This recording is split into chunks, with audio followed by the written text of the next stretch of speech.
താങ്കൾ ഈ ബ്ലോക്ക് സ്ഥാനാർത്ഥിയായ സമയങ്ങളിൽ തന്നെ ഒരു കേൾക്കപ്പെട്ട ഒരു സംഭവമാണ് ഇത് പാർട്ടി ഒതുക്കി എന്നുള്ള രീതിയിൽ. അങ്ങനെ എന്തെങ്കിലും സാഹചര്യം അല്ലെങ്കിൽ അങ്ങനെ എന്തെങ്കിലും തോന്നല് മനസ്സിൽ എപ്പോഴെങ്കിലും ഉണ്ടായിട്ടുണ്ടോ? തെരഞ്ഞെടുപ്പ് ഘട്ടത്തിൽ പ്രചരണ രംഗത്തും അതിനും സമയങ്ങളിലുമെല്ലാം വിളിയങ്കോട് പഞ്ചായത്തിലെ ഭരണസമിതിയെക്കുറിച്ച് വലിയ മോശപ്പെട്ട ചർച്ചകളാണ് നടന്നുകൊണ്ടിരിക്കുന്നത്. അത്തരം മോശപ്പെട്ട സാഹചര്യത്തെ പൊതുജന മധ്യത്തിൽ കൊണ്ടുവരാൻ വേണ്ടി ഇടതുപക്ഷ ജനാധിപത്യ മുന്നണിക്ക് സാധിച്ചിട്ടുണ്ട്. അപ്പോൾ സ്ഥാനാർത്ഥി, നിയമസഭാ സ്ഥാനാർത്ഥി എന്നത് പോലെ തന്നെയാണ് പഞ്ചായത്ത് സ്ഥാനാർത്ഥിയും പാർലമെന്റ് സ്ഥാനാർത്ഥിയും. അത് പാർട്ടി ആ സമയത്ത് തീരുമാനിക്കും. ആരെയാണോ പാർട്ടി തീരുമാനിക്കുന്നത്. വലിയ കോലാഹലം ഉണ്ടായ തെരഞ്ഞെടുപ്പാണല്ലോ കഴിഞ്ഞ തെരഞ്ഞെടുപ്പ്. ഒരു വോട്ട് കൂടുകയല്ലാതെ ഒരു വോട്ട് ഇതിൽ നിന്ന് വലതുപക്ഷത്തിനോ വർഗീയതവാദികൾക്ക് ചോർത്തി കൊണ്ടുപോകാൻ പറ്റില്ല എന്ന് പറയുന്ന പാർട്ടിയാണ്. ഈ പാർട്ടിയുടെ 10 കൊല്ലം പാർട്ടി ഏരിയ സെക്രട്ടറിയാണ്. ബ്ലോക്ക് സ്ഥാനാർത്ഥിയായ സമയങ്ങളിൽ തന്നെ ഒരു കേൾക്കപ്പെട്ട ഒരു സംഭവമാണ് ഇത് പാർട്ടി ഒതുക്കി എന്നുള്ള രീതിയിൽ. അങ്ങനെ എന്തെങ്കിലും സാഹചര്യം അല്ലെങ്കിൽ അങ്ങനെ എന്തെങ്കിലും തോന്നല് മനസ്സിൽ എപ്പോഴെങ്കിലും ഉണ്ടായിട്ടുണ്ടോ?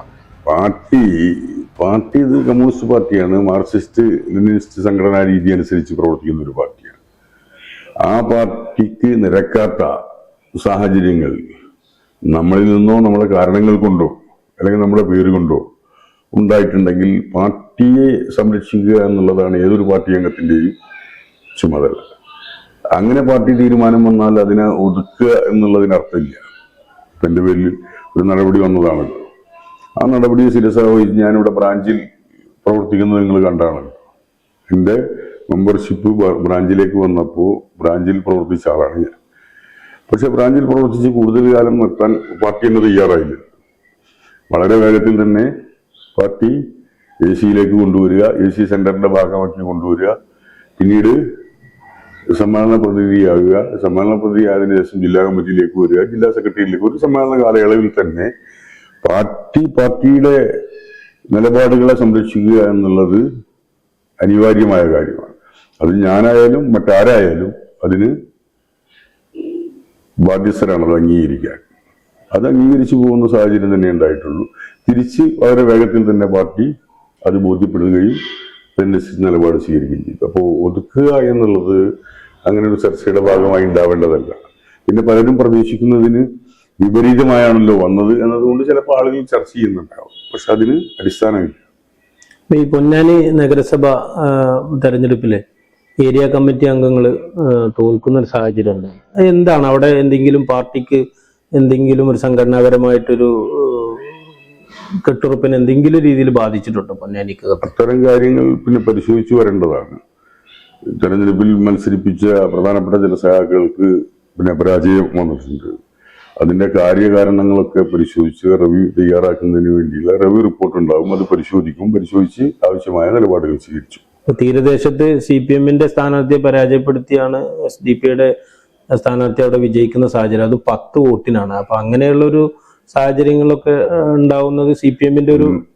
അതുപോലെ ഈ പുതുപൊന്നാനിയില് 7 വോട്ടിനാണ് CPM-ന്റെ സ്ഥാനാർത്ഥി ജയിക്കുന്ന ഒരു സാഹചര്യം ഉണ്ടായത്. അപ്പൊ അതൊക്കെ ഈ തീരദേശ മേഖലയിൽ എവിടെയോ CPM-ന് ഒരു സംഘടനാപരമായിട്ട് എന്തോ ഒരു പ്രശ്നം സംഭവിച്ചിട്ടുണ്ട് എന്നുള്ള സൂചനയല്ലേ അതൊക്കെ നൽകുന്നത്? പൊന്നാനിയിൽ ഒരു മതനിരപേക്ഷ പാരമ്പര്യമുണ്ട്. ആ പാരമ്പര്യത്തെ ഉയർത്തിപ്പിടിക്കുന്ന നാടാണ് പൊന്നാനി. പക്ഷെ അതൊരു കാരണവശാലും വർഗീയതയെ സ്വീകരിക്കുന്ന നാടല്ല. പല ഘട്ടങ്ങളിലും പല സമയങ്ങളിലും നമുക്ക് അനുഭവപ്പെട്ടിട്ടുള്ളതാണ്. അപ്പോ ചില സാഹചര്യങ്ങളിൽ ഇത്തരം ശക്തികൾ തലപൊക്കുന്നത് കാണാതിരുന്നുകൂടാ. അപ്പോ അതിനാവശ്യമായ പ്രതിരോധം സൃഷ്ടിക്കുകയും തുടർച്ച അതിനില്ലാതിരിക്കുകയും ചെയ്യുക എന്നുള്ളതാണ് ഒരു കമ്മ്യൂണിസ്റ്റ് പാർട്ടി എന്ന രീതിയിൽ, ഇടതുപക്ഷ രാഷ്ട്രീയം എന്ന രീതിയിൽ നമുക്ക് ചെയ്യാനുള്ളത്. പക്ഷെ ഈ അപകടകരമായ സാഹചര്യമാണ് മതനിരപേക്ഷ സമൂഹത്തിനകത്ത് ഇത്തരം സംവിധാനങ്ങൾ വളർന്നു വരുന്നത് എന്ന് മനസ്സിലാക്കേണ്ടതുള്ളൂ. അത്തരം സാഹചര്യങ്ങളെ പ്രതിരോധിക്കുക എന്നുള്ളതാണ് ഈ മാർഗം. ഈ വെളിയങ്കോട് ഗ്രാമപഞ്ചായത്ത് ഒരു 16 വർഷങ്ങൾക്ക് ശേഷം LDF തിരിച്ചു പിടിച്ചാൽ ആ ഒരു സാഹചര്യത്തെ പറ്റി, അതും മറ്റേ 11 LDF-ഉം 10 UDF എന്നുള്ളതിലോ വലിയൊരു ഭൂരിപക്ഷം ലഭിച്ചിട്ടില്ല.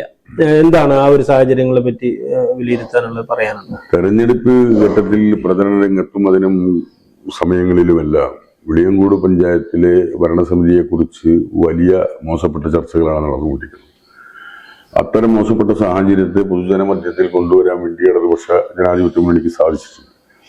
അതിന് പ്രചരണ പ്രക്ഷോഭ പരിപാടികളൊക്കെ ഉയർത്തിക്കൊണ്ട് തന്നെ അതിനെ പിന്നെ ജനങ്ങളിൽ എത്തിച്ചിട്ടുണ്ട്. ആ ജനങ്ങളിൽ എത്തിച്ചതിന്റെ ഗുണവും ഈ തെരഞ്ഞെടുപ്പിനകത്ത് ഉണ്ടായിട്ടുണ്ട്. ഇപ്പൊ വെളിയങ്കോട് പഞ്ചായത്തിനകത്ത് 11 സീറ്റാണ് LDFന് കിട്ടിയത്. നിങ്ങൾ വോട്ടിംഗ് നില എടുത്ത് പരിശോധിച്ചാൽ പഴയൊരു പ്രതാപത്തിൽ വെളിയങ്കോട് തിരിച്ചു വന്നിട്ടുണ്ട്.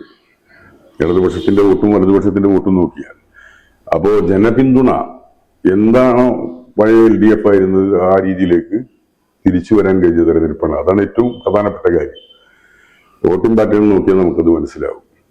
രണ്ടാമത്തെ കാര്യം, 11 സീറ്റ് LDF ജയിച്ചു. പക്ഷേ 3 സീറ്റ് 50 വോട്ടാണ്.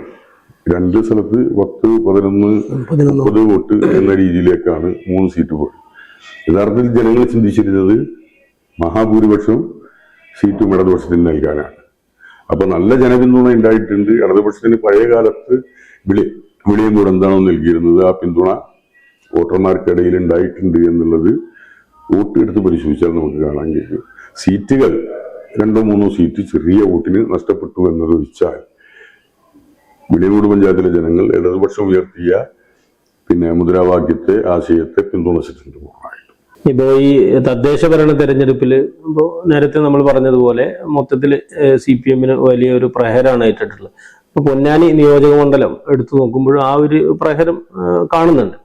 അപ്പോൾ 6 മാസം കഴിഞ്ഞ നിയമസഭാ തെരഞ്ഞെടുപ്പാണ് വരുന്നത്. എങ്ങനെയാണ് CPMന്റെ അല്ലെങ്കിൽ LDFന്റെ സംഘടനാ രീതി വെച്ച് എങ്ങനെ അതിനെ മറികടക്കാനാവും? എന്താണ് കേരളത്തിൽ കഴിഞ്ഞ പാർലമെന്റ് തെരഞ്ഞെടുപ്പ് കഴിഞ്ഞപ്പോൾ 19 അസംബ്ലി നിയോജക മണ്ഡലത്തിലാണ് LDFന് ലീഡ് ഉണ്ടായിട്ടുള്ളത്. അന്ന് ഉയർത്തിയ മുദ്രാവാക്യം എന്താണെന്ന് പറഞ്ഞാൽ LDFന്റെ അന്ത്യകൂദാശ നടത്തുന്നതാണ്. ആ 19 നിന്ന് ഇപ്പൊ തദ്ദേശ സ്വയംഭരണ സ്ഥാപനങ്ങളിലെ തെരഞ്ഞെടുപ്പിലേക്ക് എത്തിയപ്പോൾ 58 കണക്ക് കൊണ്ട് പറയുന്നത് 58 നിയമസഭാ മണ്ഡലങ്ങളിൽ മുന്നിലാണ്. നല്ല രീതിയിൽ മുന്നിലാണ് എന്നുള്ളതാണ്. അപ്പൊ 19 നിന്ന് 58 എത്തി. 111 നിന്ന് 80 എത്തി. നിയമസഭാ തെരഞ്ഞെടുപ്പിനകത്ത് ഒരു തർക്കവും വേണ്ട. കാരണം തദ്ദേശ സ്വയംഭരണ സ്ഥാപനങ്ങളിലെ തെരഞ്ഞെടുപ്പിനകത്ത് ഏതൊക്കെ ഫാക്ടർ വന്നിട്ടുണ്ടെന്നതിൽ ഇപ്പോൾ നമുക്ക് മനസ്സിലാവും. അതൊക്കെ നിയമസഭാ തെരഞ്ഞെടുപ്പിനെ ബാധിക്കുന്ന പ്രശ്നമേ അല്ല. നിയമസഭാ തെരഞ്ഞെടുപ്പിൽ 3ാം തവണയും LDF ഗവൺമെന്റ് അധികാരത്തിൽ വരുമെന്നുള്ള ഉറച്ച വിശ്വാസം ഇടതുപക്ഷത്തിനുണ്ട്, നാടിനുമുണ്ട്. അത് ഇല്ലായ്മ ചെയ്യുന്നതിന് വേണ്ടിയുള്ള പ്രചരണമാണ്. എന്തോ മഹാമാരി സംഭവിച്ചു എന്ന്. കഴിഞ്ഞ പാർലമെന്റ് തെരഞ്ഞെടുപ്പിൽ ഉണ്ടായ ജനഹിത പരിശോധനയിൽ ഉണ്ടായ റിസൾട്ടിനേക്കാൾ എത്രയോ മെച്ചപ്പെട്ട റിസൾട്ടാണ് ഇപ്പൊ വന്നിട്ടുള്ളത്. അപ്പൊ അത് കാര്യമില്ല, ഇടതുപക്ഷത്തിനെ ബാധിക്കില്ല. പൊന്നാനി അസംബ്ലി മണ്ഡലത്തിനകത്തും അത് ബാധിക്കാൻ പോകുന്നില്ല. ഈ പലരും ആഗ്രഹിച്ചിരുന്നത് താങ്കളൊരു നിയമസഭാ സ്ഥാനാർത്ഥിയായി ആവണം എന്നുള്ള, ഇപ്പൊ ബ്ലോക്ക് സ്ഥാനാർത്ഥി ആയപ്പോഴൊക്കെ പലരും ഈ ഫേസ്ബുക്കിനകത്തും മറ്റൊക്കെ കമന്റുകൾ നേരിട്ടും അല്ലാതെ ഒക്കെ പറഞ്ഞിട്ടുണ്ടായിരിക്കും എന്നാണ് ഞാൻ മനസ്സിലാക്കുന്നത്. അങ്ങനെ ഒരു അടുത്ത നിയമസഭാ തെരഞ്ഞെടുപ്പിലേക്ക് അങ്ങനെ ഒരു അവസരം താങ്കൾക്ക് സാധ്യത എത്രമാത്രം ഉണ്ട്, അല്ലെങ്കിൽ എങ്ങനെയാണ് അതിന്റെ ഒരു സാഹചര്യം? അല്ല, അങ്ങനെ ഈ കമ്മ്യൂണിസ്റ്റ് പാർട്ടിയിൽ ഓരോ ഘട്ടം വരുമ്പോഴാണ് ഓരോ തീരുമാനങ്ങൾ വരിക. അത് കാലയെ കൂട്ടി തീരുമാനിച്ച് പിന്നെ ഊഹിച്ച് പറയാൻ കഴിയില്ല. അതിപ്പോ കോൺഗ്രസ് പോലൊന്നല്ലല്ലോ. കോൺഗ്രസിൽ ഇപ്പൊ എത്ര സ്ഥാനാർത്ഥികളിലൂടെ നടക്കുന്നുണ്ട്. അതുപോലല്ലേ ഈ പാർട്ടി ആ സമയത്ത് തീരുമാനിക്കും എന്താണ്. പിന്നെ മത്സരം പഞ്ചായത്തിലേക്കാണോ പാർലമെന്റിലേക്കാണോ എന്നുള്ളത് പ്രശ്നമല്ല. പാർട്ടി തീരുമാനിക്കുന്നത് എന്താണോ ആ തീരുമാനത്തെ ശിരസാ വഹിച്ചു പോകുന്ന പിന്നെ ജോലിയാണ് പ്രവർത്തകരാകെ ചെയ്യുക. അപ്പോ സ്ഥാനാർത്ഥി, നിയമസഭാ സ്ഥാനാർത്ഥി എന്നത് പോലെ തന്നെയാണ് പഞ്ചായത്ത് സ്ഥാനാർത്ഥിയും പാർലമെന്റ് സ്ഥാനാർത്ഥിയും. അത് പാർട്ടി ആ സമയത്ത് തീരുമാനിക്കും. ആരെയാണോ പാർട്ടി തീരുമാനിക്കുന്നത്. വലിയ കോലാഹലം ഉണ്ടായ തെരഞ്ഞെടുപ്പാണല്ലോ കഴിഞ്ഞ തെരഞ്ഞെടുപ്പ്. നാട്ടുകാർ ആകെ പിന്നെ പ്രശ്നം ഉണ്ടാക്കിയത്.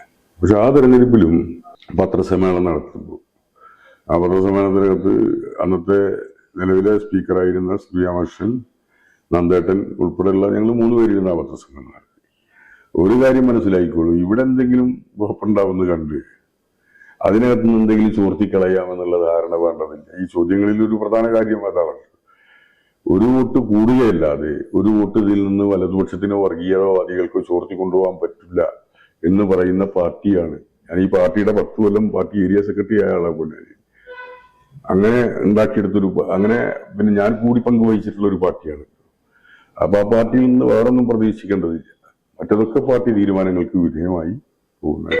ബ്ലോക്ക് പഞ്ചായത്തില് താങ്കളുടെ എതിർ സ്ഥാനാർത്ഥി വളരെ അടുപ്പമുള്ള സുഹൃത്തൊക്കെ ആയിരുന്നു. അപ്പൊ അങ്ങനെ അവരായിട്ടുള്ള ആ ഒരു മത്സരം ഇപ്പോൾ നിങ്ങൾ പ്രചരണ സമയത്തൊക്കെ കാണുമ്പോൾ ഉണ്ടായതും പിന്നെ റിസൾട്ട് വന്നതിന് ശേഷമൊക്കെ നേരിട്ട് കാണുകയൊക്കെ ചെയ്തിരുന്നത്, എന്താണ് ആ ഒരു അനുഭവം? തെരഞ്ഞെടുപ്പ് എന്ന് പറയുന്നത് രാഷ്ട്രീയമാണല്ലോ. ഞാനും എൻ്റെ എതിർ സ്ഥാനാർത്ഥിയും നല്ല സുഹൃത്തുക്കളാണ് ഇപ്പോഴും, ഈ നിമിഷം വരെയും. ഞങ്ങള് വ്യക്തിപരമായല്ല മത്സരം നടത്തിയത്. വ്യക്തിപരമാണെങ്കിൽ ഞങ്ങൾ രണ്ടുപേരും അങ്ങനെ മത്സരിക്കില്ല. അപ്പൊ എന്റെ സ്ഥാനാർത്ഥിത്വം വന്നപ്പോൾ തന്നെ എന്റെ സുഹൃത്തിനോട് പറഞ്ഞത്, EM അറിയാമെങ്കിൽ ഞാൻ മത്സരരംഗത്തെ വരില്ലായിരുന്നു. അതൊരു സൗഹൃദ സംഭാഷണത്തിന്റെ ഭാഗമായി അങ്ങനെയാണ് തിരിച്ചും. ഒരു കാരണവശാലും പിന്നെ അങ്ങനെ വ്യക്തിപരമായി ഒരു ഏറ്റുമുട്ടലായി അതിനെ കാണുന്നതില്ല എന്ന് ഞാൻ പറഞ്ഞു. നമുക്ക് രാഷ്ട്രീയ പാർട്ടികൾ തീരുമാനിച്ചു, നിങ്ങൾ നിങ്ങളുടെ പാർട്ടി തീരുമാനിച്ചു, ഞാൻ എൻ്റെ പാർട്ടിയും തീരുമാനിച്ചു. അതൊരു സൗഹൃദ മത്സരമായി നമുക്ക് എന്താവാം, മുന്നോട്ട് പോകും. ആ സൗഹൃദം കുടുംബപരമായും, ഞങ്ങൾ തമ്മിൽ മാത്രമല്ല കുടുംബപരമായും. ഇപ്പൊ മകനായാലും അവൻ പിറ്റേ ദിവസം തെരഞ്ഞെടുപ്പ് കഴിഞ്ഞ് പിറ്റേ ദിവസം പോയിരുന്നു, ഗൾഫിൽ പോയി. അവിടെ നിന്നെ വിളിച്ചിരുന്നു, ഞങ്ങൾ സംസാരിച്ചിരുന്നു. അതിനുശേഷം മെസ്സേജുകളൊക്കെ അയച്ചുകൊണ്ടിരിക്കുന്നുണ്ട്. അപ്പൊ അങ്കിളെ എന്ന് എന്നെ വിളിക്കാനും പിന്നെ ആ രീതിയിലേക്ക് പോകാനും കഴിയുന്ന ഒരു സാഹചര്യം ഇപ്പോഴും നിലനിൽക്കുന്നുണ്ട്. അത്രയും സൗഹൃദപരമായാണ്. വ്യക്തിപരമായുള്ള സൗഹൃദത്തിനപ്പുറത്തേക്ക് കുടുംബപരമായ സൗഹൃദവും കാത്തു സൂക്ഷിക്കുന്ന ആളാണ്. മത്സരത്തിന്റെ മുമ്പ് വിളിച്ചിരുന്നു, സ്ഥാനാർത്ഥിയായപ്പോൾ പരസ്പരം സംസാരിച്ചു. പിന്നെ ഞങ്ങൾ ഇവിടുന്ന് കണ്ടാലും ഒരുമിച്ചാണ്. പോളിംഗ് അവസാനിക്കുന്ന ദിവസം ഞങ്ങൾ ഒരുമിച്ച് ചേർന്ന് നിന്ന് ഫോട്ടോ ഒക്കെ എടുത്ത് ആളുകൾ പോയി. ഇപ്പോഴും ഈ നിമിഷം വരെ ആ സൗഹൃദത്തിന് ഈ മത്സരം ഒരു വിഘാതവും സൃഷ്ടിച്ചിട്ടില്ല. ഇപ്പോൾ ബ്ലോക്ക് പഞ്ചായത്ത് അംഗമാണ്, വെളിയങ്കോട് ഡിവിഷനിലെ ബ്ലോക്ക് പഞ്ചായത്ത്. എന്താണ് ഒരു ബ്ലോക്ക് പഞ്ചായത്ത് അംഗം എന്നുള്ള നിലയിൽ എന്തൊക്കെ മാറ്റങ്ങളാണ് താങ്കളുടെ ഈ ഡിവിഷനിലകത്ത് ഇപ്പോൾ ഒരു ജനപ്രതിനിധി എന്നുള്ള നിലയിൽ, ഇപ്പോൾ പ്രതിപക്ഷമാണ് എങ്കിൽ പോലും ഒരു മെമ്പർ എന്നുള്ള നിലയിലുള്ള എന്തൊക്കെ മാറ്റങ്ങളാണ് ഈ ബ്ലോക്ക് ഡിവിഷനകത്ത് താങ്കളുടെ ഒരു കാഴ്ചപ്പാട്? ബ്ലോക്ക് പഞ്ചായത്ത് ഭരണസമിതി ഇപ്പോ വലതുപക്ഷത്തിന്റെ കയ്യിലാണെന്നുള്ളത് കൊണ്ട് അതിന്റെ പരിമിതികൾ ഉണ്ടാവാം. എന്നാൽ ഇവിടെ കുറെ പ്രശ്നങ്ങളുണ്ട് ഈ ഡിവിഷനകത്ത്. കാലങ്ങളായി നിൽക്കുന്ന കുറെ പ്രശ്നങ്ങൾ. ഇപ്പൊ ഈ കച്ചേരിപ്പുറായി എന്ന് പറയുന്ന പ്രദേശമുണ്ട്. സാധാരണ തദ്ദേശ പ്രതിനിധികളാണ് സ്വാഭാവികമായിട്ട് ഇതിന് മുൻകൈ എടുക്കേണ്ടത്. അവിടുന്ന് വെള്ളം ഒഴുക്കിവിടാത്തതിന്റെ പേരിൽ വർഷങ്ങളായി വലിയ പ്രതിസന്ധി നേരിടുകയാണ്. മാസങ്ങളോളം കുട്ടികൾക്ക് പുറത്തിറങ്ങാൻ കഴിയാത്ത, സ്കൂളിൽ പോകാൻ കഴിയാത്ത, മദ്രസയിൽ പോകാൻ കഴിയാത്ത സാഹചര്യങ്ങളൊക്കെ ഉള്ള ഒരു പ്രദേശം. അപ്പൊ അത് പരിഹരിക്കണം എന്നുള്ളതാണ് ആഗ്രഹമായിരുന്നു. ആ പ്രദേശത്തെ ആളുകൾ ആകെ കൂടി നമ്മളവിടെ സംസാരിച്ചിരുന്നു. അത് പരിഹരിക്കാൻ ആവശ്യമായ ഇടപെടലുകൾ നടത്തണം. ഒരു പ്രധാനപ്പെട്ട കാര്യമാണ് ഡിവിഷനകത്ത്. അതുപോലെ തന്നെ വഴി പ്രശ്നങ്ങൾ, അങ്ങനെ ഒട്ടനവധിയായ പ്രശ്നങ്ങളുണ്ട്. അപ്പോ അതിന് ഒരു പരിമിതി ഉണ്ടല്ലോ. ആ പരിമിതികൾക്ക് അകത്തു നിന്നുകൊണ്ട് തന്നെ മാക്സിമം ജനങ്ങൾ അർപ്പിച്ച വിശ്വാസം അത് പൂർണ്ണമായി നിലനിർത്തിക്കൊണ്ട് തന്നെ മുന്നോട്ട് പോകും. അതിനാവശ്യമായ ഇടപെടലുകൾ നടത്തും, അതിന്റെ സാധ്യതകൾ ഉപയോഗപ്പെടുത്തും. റിയൽ മീഡിയ, ഒരു ദേശത്തിന്റെ ശബ്ദം.